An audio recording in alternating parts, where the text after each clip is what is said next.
Florida State for a while. Won a national title. Yes. So Don't discount that. I mean, that's something that a few of those guys above him haven't done. True. He did leave the program kind of in disarray in the way he left. Some would argue the administration was a lot of cause of that. Obviously, everybody would also argue Jimbo Fisher because he was the head coach. But I agree with you. I don't know that I would put him at 6. If I was going to make that change I just talked about, I would probably put Pat at 6 and put Jimbo behind Kirby. Now, Dan Mullen at 10. He's, look, he did a really good job at Mississippi State, and he's getting Florida back. Yeah. Where they were after Urban left, so I give him credit for that. Orgeron, we love the voice, we love the character, and he has won a national championship, so I just don't see him as they have him ranked 11th. I'm not sure. I mean, for a long time, he was the all-time interim coach. Yeah. But I don't see it as being a sustained success. Right. As far as the rest of the Big Ten goes, I'd like to hear your feelings on this. James Franklin at 13. Silence says everything. You want my feelings on James Franklin? He's a really good recruiter. He's a great cheerleader. But his time management is just, and I know some pretty diehard Penn State fans. Yeah. They love him for the program. They hate him during the game. Well, and that's a great way to put it. Yeah. Because he has done a great job of recruiting. Yes. The level of success. Now, if you're talking about the level of success in the Big Ten, and Ryan Day being at number 4, Ryan Day, the closest to competing with Ohio State has been Penn State. You're correct. They have Kirk Ferentz at 17. Mm-hmm. That's more of a longevity. But hey, it's Iowa. It's something that, we long to be in Michigan, be Iowa. I'm not sure I'm putting Kirk Ferentz at somebody else. No, they have Paul Christ at 18. Yeah. Well, why is Ferentz considered better than Chris? They're only one apart. They also have Tom Allen at 20. And it's still early in his tenure, but he's done a remarkable job both recruiting guys and coaching the ones he has there, and their recruiting is getting better and better. So this isn't my Iowa deal either. No, what he has done to build that program from where he inherited it to where it is now, I think is why he is up to 20. 20 might be a little bit high. This is going to be a big time proving. Do you think he'll stay? Yeah. I do, yeah. Man, if I was somebody like, I don't know, this may be out of left field, but a Utah in the Pac-12 where you can win if you do it right, you could build a power there. I just don't know if Indiana's committed. Well, I think they are now. With the contract they gave him, and they're giving their assistant coaches some big money. I do think, except for Ohio State, he can win. I know that's a big if because they're in the same division. By the way, also in the top 25 from the Big Ten, at number 25 is PJ Fleck. Row the boat. Yeah, I think he's more showman than anything else. But at 23 is Jim Harbaugh. And what it says about Jim, like nearly everybody else, my opinion of Harbaugh has dropped in recent years. When it comes to these rankings, I think this might be a little too late or a little too low. But when it comes to Harbaugh, everything seems embellished one way or the other. I had him at 17 on my ballot. I mean, he went 2-4 last season, but Michigan has still been a solid top 20 program during his tenure. The inability to beat Ohio State looms large for obvious reasons, but we don't seem to hold that against other Big Ten coaches like we do Harbaugh. Well, there's a reason for that.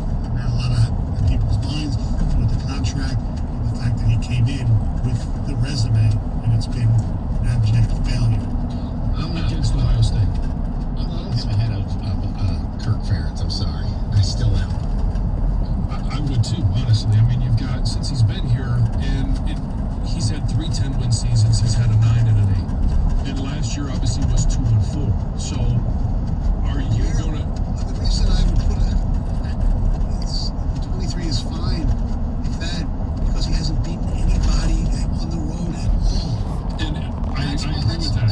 And ranked opponents, especially ranked opponents on the road. Yeah. That's been the big knock. I mean, and when you play those... Penn State, but they've all been at the big house. Well, and when you end the season the way that he has ended the season, and not just talking about Ohio State, but when you go to bowl games and you play Alabama or you play Florida, a team that you have beaten before, when you end the season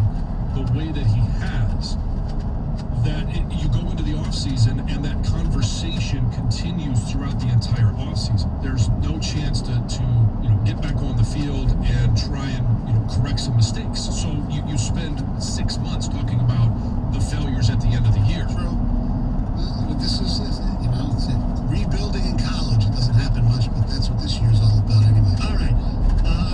There is somebody on that list who we didn't mention, but we'll get to some other news about him at 7:18. Heather has news after Tony. What's up, Heather? Well, the Friends reunion special is right around the corner, but this new promo for the show has a lot of fans concerned for one of the cast members. So we're going to talk about that. So concerned. 97.1 The Ticket. WXYT FM and WXYT HD1 Detroit. An Odyssey station. Sports headlines all day, every day. From the Sold by Mike Z Sports Desk. This is 97.1 The Ticket. This update is brought to you by 24 Seconds Bar and Grill. The Tigers wrap up a 3-game sweep of the Mariners with a 6-2 victory last night in Seattle. Tarek Skubal would strike out a season-high 9 while giving up just 2 runs to pick up the victory. For Skubal, it's his first of the season. Another night, another no-hitter in Major League Baseball. This one comes courtesy of the Yankees' Corey Kluber. He defeats the Texas Rangers 2-0 last night in Texas. Talking to reporters yesterday, new Lions quarterbacks coach Mark Brunell says he can see some similarities between this year's Lions team and the 1996 Jacksonville Jaguars team he played for that made it to the AFC Championship game in just their second year in the NFL. We actually started out that season in the first 11 games, we were 4-7. And then we turned it around. So my point in saying all that is that we were a team that people didn't give much of a chance to do anything. Kind of sounds familiar, doesn't it? Meanwhile, a story from CBS Sports college football writer Dennis Dodd says that Lions officials reportedly made Iowa State head coach Matt Campbell an 8-year, $68.5 million offer to take over the Lions earlier this year, a deal that Campbell reportedly turned down to stay with the Cyclones program. In the Stanley Cup playoffs last night, Winnipeg beats Edmonton 4-1. Boston needs 2 overtimes to defeat Washington 3-2. Colorado doubles up on St. Louis 6-3. Carolina races by Nashville 3-0. Over in the NBA's play-in tournament, the LA Lakers beat Golden State 103-100. Memphis down San Antonio 100-96. From the Ticket Update Desk, I'm Tony Ortiz. For more, stay tuned to 97.1 The Ticket and Odyssey.com. We have the 2 Grand Slam coming up at 7:25. Right now, we have our home run hitter, Heather Park. What's up, Heather? Well, Detroit Mercy women's basketball coach Anne-Marie Gilbert, she broke her silence yesterday, 4 months after the team season was actually shut down amid players' and parents' allegations of emotional, mental, and physical abuse. Now, there were 2 investigations, one external, one internal, that found almost all the allegations were unsubstantiated, and she did retain her job as head coach. Now, she talked to reporters alongside the athletic director, and she said that she was completely blindsided by the allegations.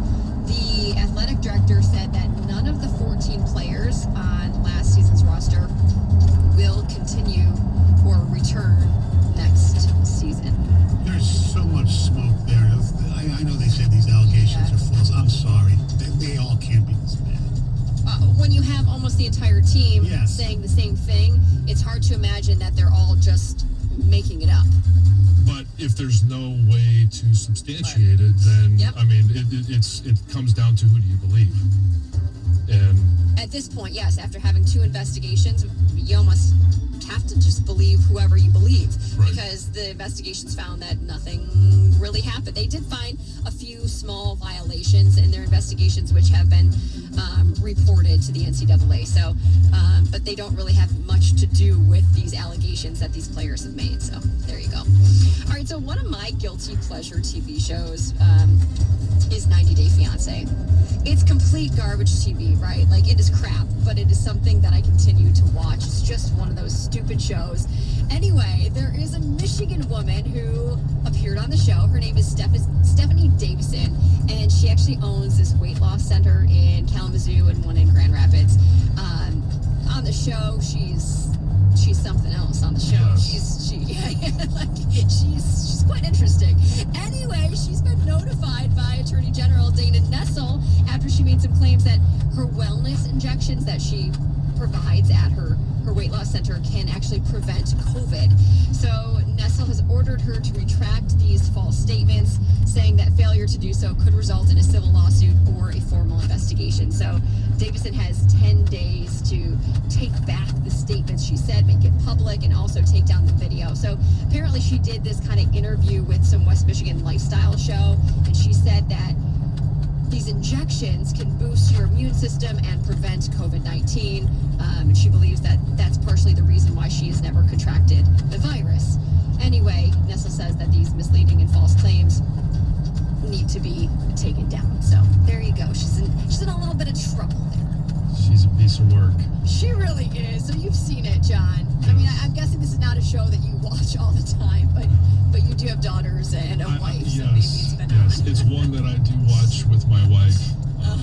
And it's the entertainment value and the disgust, the look that I have when some of these people say things or do things. It's just like, is this real? Is it Are real? you kidding me? Yes. I say that all the time. There's no way it's all real. Yeah. But then some of these couples are actually married and have a great little family and a life. I look at them on social media, but half of them, I'm like, this can't be real. This can't be real. But maybe it is. Who knows? It is entertaining. Hey, Michigan is expected to take another step toward normalcy very, very soon with an update on COVID restrictions. So Governor Whitmer's administration is expected to announce plans to relax additional restrictions, perhaps even this week. Now, we don't know at this point which restrictions are going to be relaxed, but it could have something to do with, capacity limits at sporting venues, restaurants, things like that, because according to the Michigan Vac to Normal plan, that's what would be next when we hit that 60% vaccination mark, and we're at 56.5% of Michigan adults at least getting the first dose of the vaccine. So we could see limits on indoor stadiums, banquet halls, funeral homes, gyms, the curfew at bars and restaurants, that could be lifted. So perhaps that is what is next. We shall see. Okay, so Stoney, you didn't really like my little that people are very concerned about one of the Friends cast members. Right. But people are actually really concerned, and I was really concerned when I watched this Friends reunion special. They released this promo yesterday, and Matthew Perry, he does not look good. And fans of the show are really, really concerned about his well-being. Okay, so during this promo, he just looked really off. He spoke really slowly. He kind of had a slur to his speech. He looked really lethargic. He was kind of slumped over in his chair. He looked way older than he is. He's only 51 years old. But I'm telling you, to me, it was quite shocking. He looks like maybe he is dealing with some sort of underlying health condition that we don't know about. But here's a little clip of, it's a montage of some of his, the words that he spoke during this promo. While being a really close-knit group, we don't see each other, all six of us, a lot.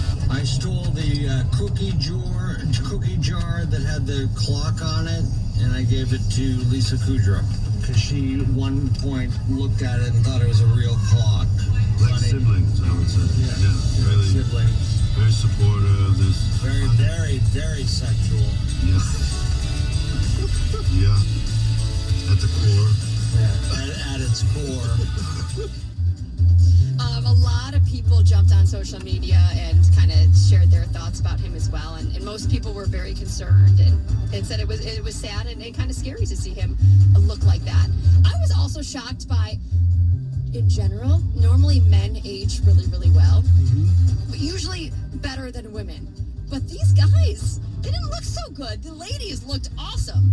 But the three guys, Matthew Perry, Matt LeBlanc, and David Schwimmer, I guess I just haven't seen them in a long time. Well, Because they're, I'm so used to what they looked like in Friends, and I'm like, oh, wow, they're old. All right, so let's be honest, okay? I'm not the greatest looking guy in the world, and I put on a lot of weight, and my belly, fluctuates. But you're trying to compare, Courtney Cox, Lisa Kudrow, and Jennifer Aniston to those three schlubs. I know. They look awesome. Of course, the those three women are going to age better than, Matthew Perry, Matt LeBlanc, and David Schwimmer. I know, but sometimes men just age really, really well. I get you. But they all looked old. But I'm looking forward to this reunion special, and hopefully So Matthew Perry when does is it air? May 27th, so a week from now. But hopefully he's doing all right, because I understand why people were concerned, because it was a little shocking to see him look like that, for sure. All right, so there's another actor, the Mountain from Game of Thrones. Now, I never watched the show, but I do know who he is. He looks like a whole new man. You guys, he lost 110 pounds. And he actually just shared a photo of his brand new physique, which is quite amazing. I heard he's changing his name to The Hill. Oh, yeah, to The Hill. Well, no, he's definitely still a mountain. Oh, okay. Because he's still a huge,